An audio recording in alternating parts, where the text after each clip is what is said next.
of it. Okay, hello everybody. Welcome into this episode of Unwritten, a very frazzled episode of Unwritten, as it would happen. And my co-host here is Jess. Wilt, how are you, my friend? I'm good, Colin. How are you? I'm fantastic. Our guest, very special guest, world-renowned guest this week. I hope that he's excited as excited as we are. Luke Frazier, how are you, sir? I am great, and I am so excited to be with you all. Thank you for having me. This is the first time I think we've had anybody who performs outside of West Virginia. So this is a landmark episode. I want to begin real quick though. Just give us a little bit of background. From what I understand, you grew up in West Virginia, or you're from West Virginia. Is that correct? Yes, my entire family is from West Virginia. My parents still live in Parkersburg. My grandmother lives in Parkersburg. And I actually went to school at WVU for undergrad in piano. And then I went just barely out of West Virginia to Ohio University for my master's. But I spent so much of my life right there in West Virginia, and I come back a lot. Do you like it? I love it. You know, if you can't see, but right in front of me is a whole wall of Blanco water pitchers. I have about 50 of them, but yeah, I have a very West Virginia home in DC. That took Jess by surprise. Collection. Oh my gosh. Yeah, it's borderline hoarder at this point, but you know, potato. Right? I have two. It's so funny actually, because the room I'm in, it's a wall of windows, and I kind of put them in looking like stained glass. And my neighbor right next door bought her first Blanco because she loved my Blanco in my windows. So I feel like I'm a Blanco salesman at this point. I should get a kickback. It's beautiful glass. Oh my God. Truly. So what took you outside of college, what took you out of West Virginia in terms of pursuing a dream? I'm assuming you got involved with music at an early age. Actually, I wrote this down. You were inspired by a performance at an elementary school gym. Is that correct? That's exactly right. When I was growing up, I was in Wood County Public Schools. And believe it or not, I still stay in touch with my elementary school music teacher. And I heard this string quartet play in our school gym. And by this point in our schools in Wood County, strings had been completely taken out of the schools. And it was very, very exotic to see and to hear string instruments. And so that's kind of what kicked it off. But for me, the reason I ended up, I went to Ohio University in Athens for my master's. And then when I was looking for jobs, the reality is that for someone in the conducting field, full-time positions in West Virginia are very few. And so it's something I pretty much was forced to look out of state for, but it hasn't kept me from coming back. And I regularly bring my orchestra every year to West Virginia. And in fact, this last year and coming very soon will be the most things we've done in West Virginia. That kind of gets into what inspired us to reach out to you, is the American Pop Orchestra coming to film here. Can you tell us a little bit about the experience? Absolutely. So I started the American Pops Orchestra 6 years ago, and it really was born out of this belief that too many people are put off by orchestras. And, you hear the word orchestra and you assume one thing, and it's long, it's old fashioned, it's uncomfortable. I can't relate to the music. I've heard it all. And to be honest, I agree with most of those things that people observe about orchestras. And so I wanted to start a group that broke away all those things and said, you know what, we want to be an orchestra about you, the audience. We want to be a part of your life and be something you're excited to come to and can't wait to tell your friends. And so I started down this crazy path of starting my own orchestra, which everybody in the orchestra business says, why on earth would you start an orchestra? But you know what? Our audiences have grown every year. Our support has grown every year. And due to public television, which leads me right into your question, we've reached something like 40 million viewers in the last year, this 6-year-old orchestra. And so what I'm delighted to say is PBS asked me to create a series called One Voice. And the point of One Voice is to highlight kind of classic styles of American music, but all different genres. And so the first 2 episodes I actually filmed both of them in Hagerstown. In a beautiful church in Hagerstown, and that was a sacred episode, as you can imagine. And then the second episode was a Broadway episode. And so the other two they had already signed off for me to work on were country and American roots. And so when you put those two things together, country, you can't help but think of West Virginia. And when you think of roots, for me, I can't think of anywhere else but West Virginia to film that in. So I had gone to my best friend's wedding at Poorhouse Farm Park in the barn years ago, and I loved it. And I thought to myself, my gosh, this is going to look great on camera. And so we shot our country episode actually there in the park. And we used the property. Everyone will see on October 29th, all the areas we used of the park. And then for American Roots, I wanted a really kind of contemporary space that we could juxtapose all different styles of music against. And there's no better place than the Marinoff in the Eastern Panhandle. It's just a beautiful space. And the crew there, the whole team made it so wonderful that we're already thinking of more projects to put in the Marinoff.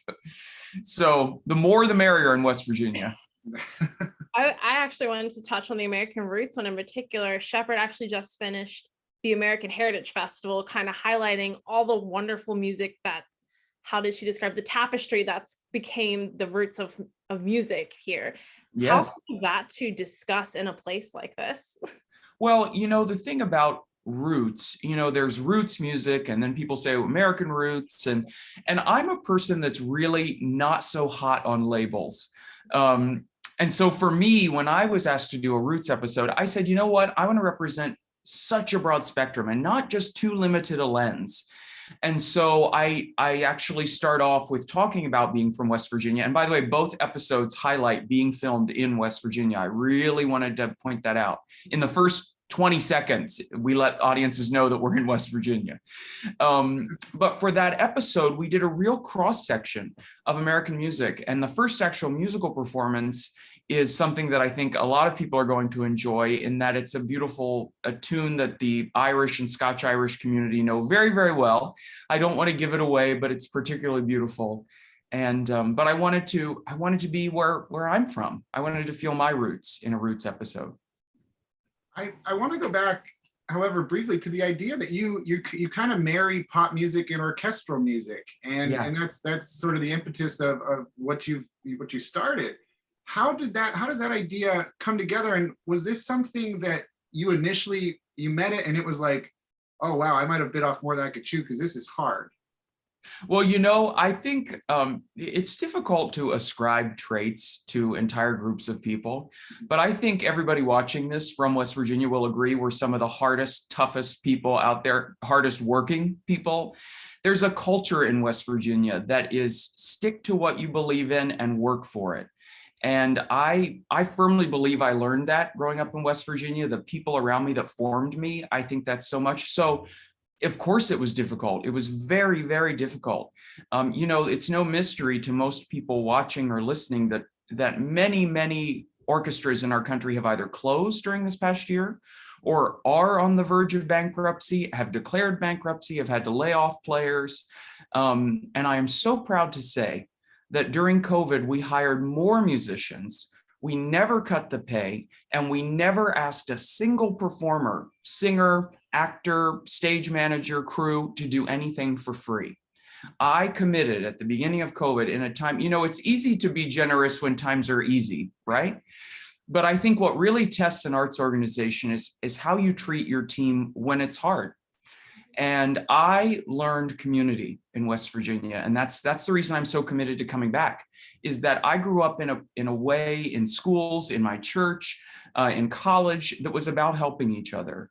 And so it's been very difficult, but I'm delighted to say that all the hard work and the commitment to hiring people led to PBS asking us to do it and giving us this incredible opportunity. Do you know that our orchestra, only 6 years old, has had more television appearances on national television this year than any orchestra in the United States? So cool. It's Wow. kind of a remarkable fact. And now that National you're broadcasts, I'll point out. Some may have done some more in their regional affiliates, but for national broadcasts, we've had the most. and clearly the most prestigious one, which is this one. Well, So the thing is this, no matter what we do, it's just so much fun to get to do it. And what I particularly love, and as I look at more opportunities, by the way, when I was in the Eastern Panhandle, I was scouting out other venues to use for different filming, and my wheels are turning. So You do a whole series in West Virginia. I would love to. That's something I've actually brought up before to partner with other groups. One of the critical things APO has done for years now, and largely under the radar, is I actually take the orchestra on tours for children in public schools. And so we charge the schools nothing. All they have to do is provide a space. We bring the sound technicians, we bring all the crew, we bring everything associated with the production, and we perform for free in schools and gyms and cafeterias. And I'm talking way off the beaten path schools in West Virginia. And we've been doing that now for 4 years. And last year, even during COVID, we did virtual touring. And this year we're doing virtual touring again, just for the ultimate safety and not knowing school restrictions. But the cool thing is virtual for most people with kids shows is turn on a pre-recorded thing by an orchestra or a drama company or a dance company. No, we perform live in real time for the kids. And we actually have live interaction just like this back and forth. So I'm talking to the kids while the performance is happening. And again, but it goes back to the central theme of being what people need, being where people are. I don't want to tell anyone what they should listen to. That's not my job or my business. What my job is to listen to what excites them and try to create things around that. So that's why I chose this journey, and it's been hard, but making people smile or hearing someone's life story, I can tell you, when I have older patrons come and listen, and they'll tell me that a song they had was their mother's favorite song, or that they danced to it at their wedding, or, it's that just makes me so excited. You mentioned COVID, and I know all this was shot during high COVID restrictions and everything. What was it like adapting for that? Well, here's another crazy thing. I must confess, pardon my Shih Tzu in the background, by the way, I think she wants to join me for the interview. At the top of COVID, I've kind of had a smile on my face when I keep getting emails from groups. We're back. I've had so many emails about we're back. And I like to remind everyone, we never stopped. So do you know we filmed our first special in August of 2020? So talk about really the middle. I mean, when we just shot recently in West Virginia, it was like old hat at this point to do it. So we shot all the way starting in August. And then our last filming was just in West Virginia, Martinsburg, about a month and a half ago-ish. My dates are all jumbled. We're getting ready to film our next PBS show in 5 days. So my brain is a little there right now. But what I'm proud to say is with all of the television shows, we've not had a single case of COVID. And we've not even had a single scare of COVID. And the reason why is that at the very top, we of course took this very seriously from the get-go. We insisted on exceeding the CDC requirements for filming and for spacing and for time. And we've been able to do it all safely. So it of course has had many things to work through, many protocols to build in. For instance, every artist that you see in our shows that's not wearing a mask is tested every day, even if they're vaccinated. We exceed that protocol that way. And then everyone who works on our crews and plays in the orchestra has to be vaccinated as well. But we still, if we're indoors, make them wear masks. So those are just a few of the protocols we do. But we take it obviously very seriously, and we're proud to say again that since August and all these shows, not a case. So was that something, I'm assuming at first, you said that this was old hat at this point, of course it is, but when it was first happening, were there growing pains? Were people kind of resistant to some of these protocols? We actually were very lucky in that, to be honest, no one was hiring any singers, musicians, stage crew. And so they were happy to follow the safest standards so that they could make art and get paid for it. Yeah. And that's something else, is that there were so many performances that were free over COVID, and it's very lovely. But there were a lot of people still making money during COVID, and there are a lot of groups still getting grants and still getting big amounts of money from other things. And but yet a lot of artists were asked to perform for free, and that doesn't jive with me. So yeah, they were happy to accommodate because we created a safe space and kept making art. I've talked to some of our high school musicians about this, so I'm sure this affected you on a much larger scale. But how wonderful was it to be able to keep making art throughout such a tumultuous time like the pandemic?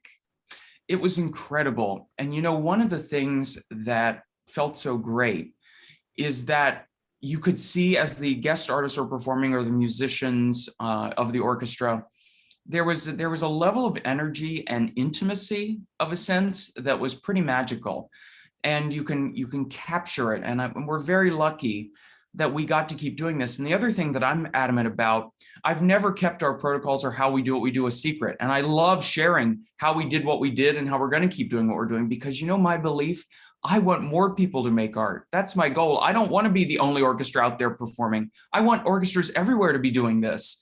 And I'm happy to help in any way I can. So it was a great joy. And what I think now, as we evolve and change, and we don't know what the fall and winter are going to hold for us. And I think we're under a misconception, any arts group, to think, okay, we know what we're doing now. It's going to be this for now. We've all learned in the last month or month and a half, that's not the case. And so my commitment is to anyone listening or watching, if they want to learn from what we've done, the mistakes, the successes, the whatever we've done, I'm an open book. And I'm happy to share and to help, whether it be public schools, whether it be professional groups, amateur groups. I just want more music to keep happening, because at the end of the day, it's that magic, it's the excitement. And that's what I want to help make happen. You just said you're an open book when it comes to mistakes and successes. Can you give us one mistake that happened throughout this that you could share? Here's a good mistake that nearly killed me. So last year, I say that laughingly, last year we filmed New Year's for PBS, which was an incredible honor. We got to film it at Mount Vernon. We built a big stage off the back of George Washington's old place, and had a great lineup of guest artists. Well, we took every protocol. We were outside. It was great. But the thing we didn't think about, and we also did not have the budget for, was a canopy to cover the stage when we were not using it. So we didn't get to have a dress rehearsal with any lighting or any sound in the actual time of day when the show was going to happen. So because the night before we were all set, we were ready to roll, and all of a sudden a rainstorm blows in. So we cover the stage. Obviously we had a massive tent next to the side, which is where we had been rehearsing. And we do rehearsal with guest art, like Patti Labelle is out in a tent with me, but next to, Joshua Bell on violin. I mean, it's like a crazy lineup of artists. And you know what? We just kind of came together and said, we can do this. And so the next day we had a dress rehearsal in the daylight, which, for theatrical lighting does no good. Yeah. So we had to do that in real time, figure it out, and deliver a show, and we did it. So that was a pretty big, I hadn't planned on that contingency plan. So rest assured, I'm getting ready to film New Year's Eve for PBS again in the next week. And we've got about 3 or 4 different contingency plans in the works. See, that's good. At least you learned, though. At least you got to learn. Totally. I'm glad you brought up the celebrities, though, because I had a couple I wanted to get to. Yeah. Everything I've read about you says you've been hanging out with a bunch of really cool people for a long time. So there are 2 I wanted to touch on, however, briefly. The first was actually a quote from the late, great Marvin Hamlish. I had the opportunity to interview him. One of the first interviews of my career. He was so kind and so nice. It was about 1,000 years ago, but I'll always remember it because he was so incredible to me. And he was just like, he said, "You are so talented," quote, "and sensitive to every nuance in music." I'm sure you know that quote. Did you have any type of relationship with him at all? Do you remember meeting him? Oh, I vividly. So I met him through West Virginia University when he used to come down with the Pittsburgh Symphony, and I got to do a series of master classes with him. I was playing the piano for all of those, and we would talk after the master classes separately, privately, because the master classes were in front of a big audience. And people would come in and watch, and he would coach them on how to do this music and how to play this and how to do that. And it was, and then of course I had already known of him, and I think every day about the kind of magic that he created and the music he wrote, which is just remarkable. In fact, it's looking very likely that a Marvin Hamlish piece will be in this year's PBS New Year's. Oh, so that's great. There's one other one that I saw that I just wanted to ask you about quickly, and I didn't see a quote from her, but you worked with Renee Fleming. many times. And how is she? Renee is wonderful. I love her know her. amazing voice. Most people don't know that. By the way, Renee was in our New Year's show last year from PBS. So if you want to pull up, it's called United in Song is the show. And if you pull her up, it's right there. But I've worked with her multiple times. I met her first years ago when I was playing for an event in New York. My bachelor's was in piano performance and my master's was in conducting. So I play all the time still. And anyway, I was playing an event, met her, and then we stayed in touch. And I met her sister, who, by the way, is an incredible jazz singer. Most people don't know that. And she teaches voice at Temple University. I'm going to see her this week in Philadelphia. And so I met Renee and then getting to work with her. And the thing about Renee is extremely humble. Really? Renee is committed to her craft and committed to doing things beautifully. Like a good for instance, again, which is kind of when you go to school to study conducting, they don't tell you this, but it's my life. You never have much rehearsal time. It always has to be you walk in prepared and you get it together and you do it. So for instance, with Renee for New Year's, I mean, this was New Year's Eve, PBS, Renee Fleming. Like it's a lot of pressure on these shoulders. Yeah. And we had one full run through. That was it. Wow. And together. And then we did a little snippet of things, but only one time through the full piece. And then we filmed it for national television.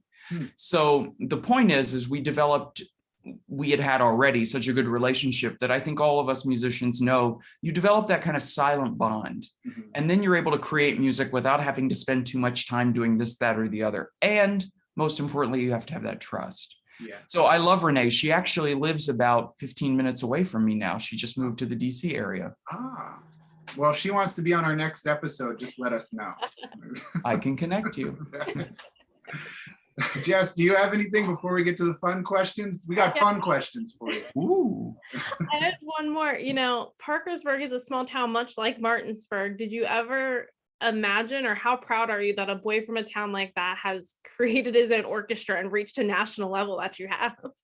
Well, it's very kind of you to say that. And you know, the thing about this whole journey is you never reach a landing place is a way I would say it. I always feel like I'm constantly challenging myself to do better. I'm constantly challenging myself to think more broadly. And so, yes, I mean, more than anything, I always want to draw attention back to my public school music teachers who got me to where I am today. You know, it was because of excellent public school. And by the way, I still stay in touch with all of them. And I'm going to be conducting West Virginia Symphony this December, by the way, for their holiday concert tour to Parkersburg, Charleston, and Lewisburg. And I can send more information about that. It's probably already on their website. But I'm bringing a bunch of incredible guest artists to sing, and I'm donating the concert actually because I want to give back to the state and just do what I can to get more kids excited about this. But for me, the pride is that I grew up in a place that cared about music and had teachers that cared about it. And so that's why there's this fuel in me to keep coming back and giving what I can give in any way to make sure other kids get that little bug too. You give back a lot. Do you keep anything for yourself? I will confess, I am terrible at resting. Terrible at resting. I've not taken more than a 4 or 5 day vacation in about 10 years. Wow. So, and I wish I was exaggerating, but well, I'll rest when I'm dead, I suppose. So with that said, we'll move on to, we like to wrap things up with some fun questions. And I always like to remind everybody, these have all been fun anyway, so don't worry. Yes. It's been a blast. It's been amazing, but these are a little lighter. And I want to start with, I read through pretty much your bio and, you know, the places you played, the things you've done, obviously, to do some research before getting on here. My question to you is, which is the best place to play in? The Kennedy Center, the White House, or Lincoln Theater? Ooh, that is a great question. White House. Really? Without any, White House, Lincoln Center is a close second. What makes the White House, outside of it being the White House, what makes the White House the best? To be honest, I'm a huge history nerd. Okay. And for me, it's the magic of thinking who else has performed in the East Room. When you're performing in the East Room and you think this long lineage of these artists who've had that chance, and it's pretty incredible. Mhm. So Okay. yeah. That's fair And enough. Lincoln Center, I mean, I love Kennedy Center too. I've conducted in all the halls there. They're beautiful, great halls. But Lincoln Center is a really special place, and most people don't know as much about Lincoln Center. I feel like, like Live from Lincoln Center or the Metropolitan Opera. Yeah. But for me, it's been a great place because they take so many risks. And I've conducted so many, I've conducted Harry Connick Jr. there. I've conducted Neil Patrick Harris there. All the classical folks there. Yeah. So they really like mixing it up, and they're edgy. And their new president is truly brilliant. Cool. Winnie, as a pianist, a conductor, is there any realm of the musical world that you haven't delved into that you would like to, or that you wish you had? I'm lucky. So by the way, something to point out, the American Pops Orchestra also plays classical music too. It's so funny because so many people will say, oh, you just do the easy stuff, the popular stuff. That's easy, which I always laugh and say, really? But so luckily I get to kind of flex my musical muscles in lots of different directions. I'll tell you music I will never program. No, we'll save that for another day. Do you have a favorite pop song? Yeah, that's a good question. I'll name a few of my favorite popular singers of yesteryear. Mhm. I won't go into modern day because then it's too much of a kettle of fish. I love Johnny Mathis. I love Ella Fitzgerald. I love Vic Damone. But probably my favorite all-time old-time singer, which would be lying if I didn't say was obsessed with, is Kay Starr. Now, Kay Starr is an artist that probably very few people have heard of. And her last name is Starr. I have autographed albums of her, which I got for like $10 because people don't know who she is. Yeah. But if you go and you check out the Kay Starr albums, there are two albums in particular. One of my very favorites is called Movin' on Broadway. It's put out in like 1957. And it is the most exciting, sexy versions of Broadway songs you have ever heard. And they're largely forgotten. Huh. So I'm excited to say you heard it here first. No one else knows this. Okay. We are doing, for the first time ever, a transcription of one of those songs in our PBS New Year's show. So I pulled it from the album and we're bringing it back to life. But Kay Starr, everybody run to learn about Kay Starr. And by the way, fun side note about Kay. Kay Starr was Patsy Cline's favorite singer. Oh, Cool. Just to draw a little connection. wow. And you broke news here too. Exactly. We got a hot take. Yeah, it's fabulous. Jess, do you have one? Did you get to do anything else in the Panhandle while you were here? Was there anything you wanted to do that you didn't get to do? Well, I of course visited the glass shop in downtown Martinsburg and bought 3 or 4 more pieces of Blanco to add to my, I think they're going to have to pull me out of a house with a forklift in the end, and I'll just be surrounded by pianos, dogs, and Blanco glass in the end. That's what's going to be left. Not a bad way to go, No, we didn't get much time because it was just constantly rehearsing and working. But my dear friends live in Summit Point, so I get to come over to that part of the woods pretty frequently. If you weren't doing music, what would you be doing? It's a great question. I would probably be it's a really good question. I would probably be in politics. Ooh. Or I would be in public service, I should say, or I would be in antiques. Okay. Well, in political, what would you want to run for? President, governor, senator, delegate, mayor? Who knows? Okay. Who knows? I love American history, and I love following. I just love following how things evolve. Mhm. And so for me, that's something I think about. And I like to try to help make changes that are important to me. That's fair enough. You've traveled so much. Do you have a favorite food? Oh, You a have to favorite eat food. everywhere. Ooh, I love French food. That's probably my very favorite cuisine. Although the last time when I was traveling in England, I did a self-proclaimed, I've been to England more times than any other country. And I did a self-created sticky toffee pudding tour of England. So luckily I did a lot of hiking on that trip too, or you wouldn't want to pan the camera down. So Well, along those same lines, though, whenever you get back to West Virginia, is there a place you like to eat at that you grew up on, a certain dish or like a hot dog somewhere or something? well, I'm now vegetarian, Okay. but believe you me, something I make all the time for myself is soup, beans, and cornbread, which is funny. Most people I meet at dinners over here have no idea what that is or what that came from. And I also love when, all the fancy restaurants in DC are serving ramps. And, you go through West Virginia, it's like any roadside stand, you can find ramps for days and everyone here acts like it's a peacock or something. But I love McCappy's Donuts in Parkersburg. I love and order all the time Mountaineer popcorn from Shepherdstown. I send it as gifts a lot. Hall's Chocolates in Parkersburg I send as gifts, but my thing I probably send the most as gifts and I order from all the time is JQ Dickinson Salt and their products down in Malden, West Virginia. Okay. I encourage everybody to go check them out. They have great things. But there's no place I'm happier than when I'm there. So. Yeah. You're going to get a lot of sponsorships from this episode. Shouted everyone out. What if I did, product placement? Yeah.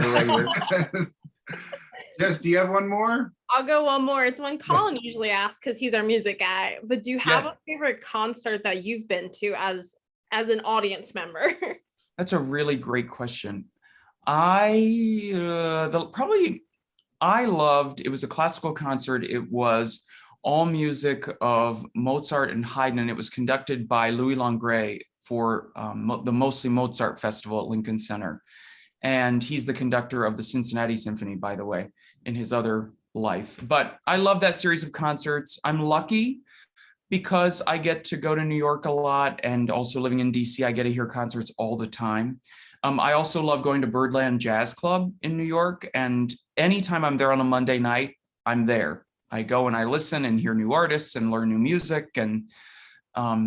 But I'm a sucker for performers of a certain age who are so in their art. One of my favorite performers who passed away not too long ago was Barbara Carroll, a pianist, and one of my current favorite artists, who I believe is 93 now, and again, go run to check her out because she still sounds like she's 50, is Marilyn Maye, M-A-Y-E. Unbelievable. And anytime I hear her perform, you better believe that it's like I'm at a Mountaineer football game at that point. It's like cheering from the seats. Real quick, you mentioned Birdland. Are you familiar with Bud Powell at all, the pianist? With who? Bud Powell. I know the name. Yeah, there's a box set out of some performances in the 50s at Birdland. If you get a chance, you should look that up. It's really amazing. I don't want to take up too much of your time. Last question. You live in DC, you go to New York a lot. Which city do you prefer more? Washington, DC, or New York City? Here's what I love about Washington. I love Washington because where I live is I'm 10 minutes away from the heart of DC. I live about 2 blocks from the National Cathedral. I can see the cathedral from my house, but it's very residential. I have a big garden. I grew up gardening in West Virginia, and I love having that. But New York is so much fun because you pop in, it's crazy, it's fast paced. But as far as like sitting down to live, I prefer DC. Okay, that's fair enough. And of course, West Virginia is above them all, correct? Correct. Absolutely. I wouldn't mind having a place there, and I've thought about it. Yeah. We'll see what the future holds. Bring Renee Fleming with you if you do it. Happily. Well, she only lives about an hour away from Eastern Panhandle of West Virginia, by the way. One last time, do you want to plug the show on PBS so people know when to watch it? Sure. So on October 29th, it's going to be on all the national affiliates of PBS. The shows are called One Voice. And the first one is going to be country, and the second one is American Roots. And it's so much music we all know and love. It's music we grew up on. They're under a half hour each, so they're nice and quick. You get a taste. Everybody can cheer on being in Martinsburg and Shepherdstown. And October 29, see you there. Awesome. That's amazing. Luke Frazier, this has been a joy and a thrill. Thank you so much, sir, for joining us. Thank you both so much.